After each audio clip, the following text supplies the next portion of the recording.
Jorge, ne sois pas triste. Courage. Nous sommes avec toi. Le Seigneur est avec toi. Ne crains absolument pas, ne crains rien. Puis ça avançait, là, puis il voyait se serrer des affaires, et j'ai l'impression qu'il a dû... Vous savez, c'est une tâche absolument surhumaine. Et il a dû y réfléchir avant. J'ai même dit à des confrères qui le connaissent encore mieux que moi, encouragez Bergoglio. J'ai l'impression que c'est Dieu qui Dieu veut. Et il faut encourager cet homme-là, lui dire qu'on est avec lui. Et personnellement, je vous avoue que je suis très heureux. Je pense que c'est vraiment un choix. Il a pleuré juste avant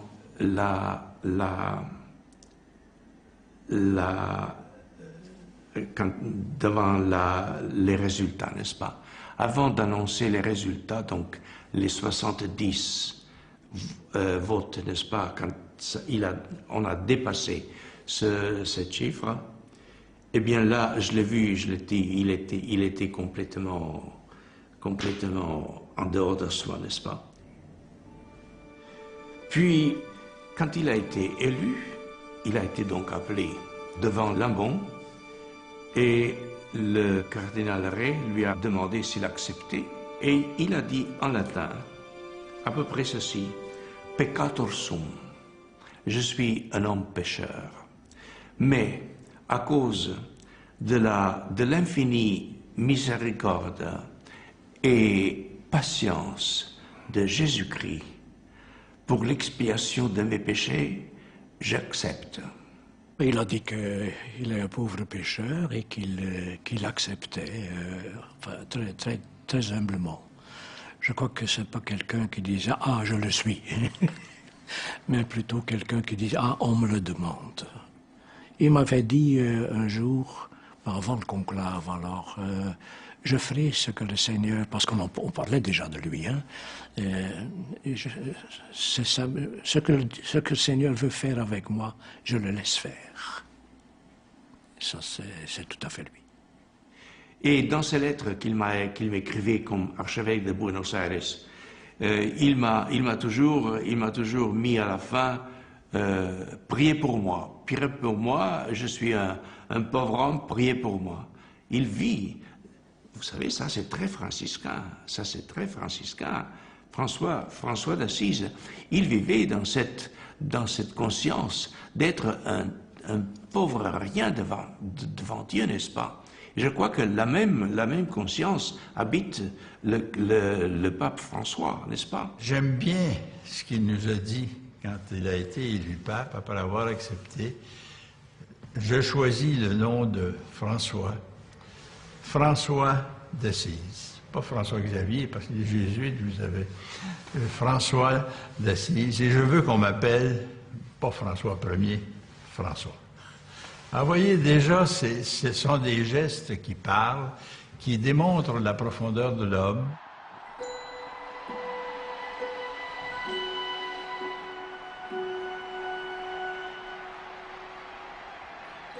Un geste qu'il a fait dès qu'il était élu, c'est qu'on avait mis comme toujours un siège pour qu'il s'assied et pour recevoir l'obédience des cardinaux. Il n'a pas utilisé cette chaise. Il est descendu de l'autel au même niveau que nous. Je suis un parmi vous, primus inter pares. Il a accepté l'obédience comme ça. L'obédience, c'est l'obédience. On dit je vais obéir. Et on dit quelque chose en plus aussi, évidemment, mais peu. Les cardinaux sont allés donner la collade. Voilà. Mais on se connaît tous, donc c'est un peu comme une famille, si je peux dire. Il m'a appelé par mon prénom, parce qu'on se connaît. Et, évidemment, moi, je l'appelle très Saint-Père. Et c'est surtout moi qui ai parlé. J'ai dit, je sais le courage, ça vous a demandé. Moi, je suis rendu à l'âge où, malheureusement, je ne peux plus occuper de fonctions actives, mais compter sur ma prière et sur ma vie. Je l'offre pour vous. Alors, c'est très émouvant, très émouvant. Il m'a dit, rece por mí en esloveno. Priez pour moi en slovène. Et je prie pour lui, pour qu'il soit tout simplement fidèle à son idéal et à ce que le Seigneur attend de lui. On dit une phrase et demie, pas plus, parce que le peuple sur la place Saint-Pierre attend pendant 1 heure, parce qu'avant que les 115 cardinaux sont passés, il ne faut pas trop parler au pape à ce moment-là, c'est pas le moment. Eminentissimum ac reverendissimum Dominum Georgium Marium, Sancte Romani Ecclesiae Cardinalem Bergoglio,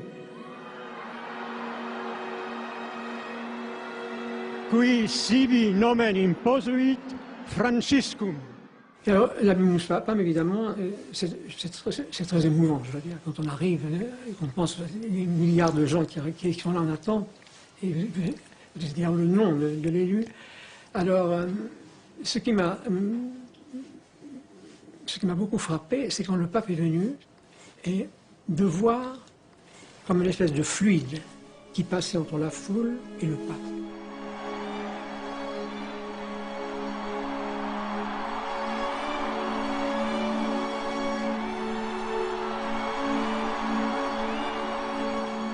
J'ai eu l'impression que les gens qui étaient là ont entendu les mots qu'ils désiraient entendre.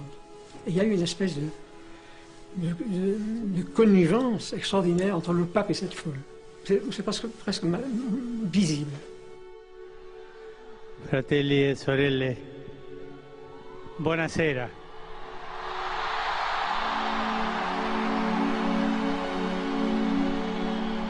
C'était bonsoir.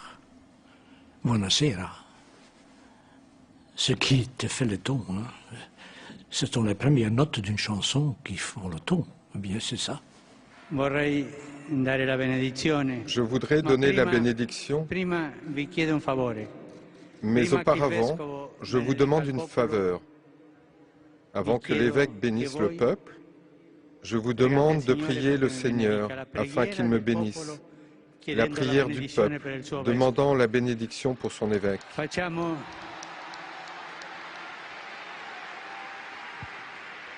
Faisons cette prière en silence de vous tous sur moi.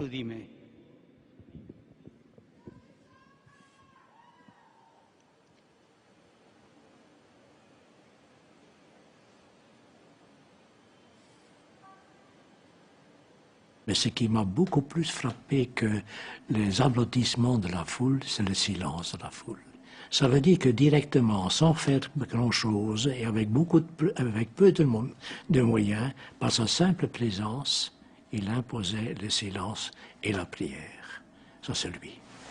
Et je me suis dit, voyez, un homme humble, qui au fond, si vous l'aviez croisé un jour ou 2 jours avant dans les rues de Rome, ne vous aurait pas fait une grosse impression, n'est-ce pas?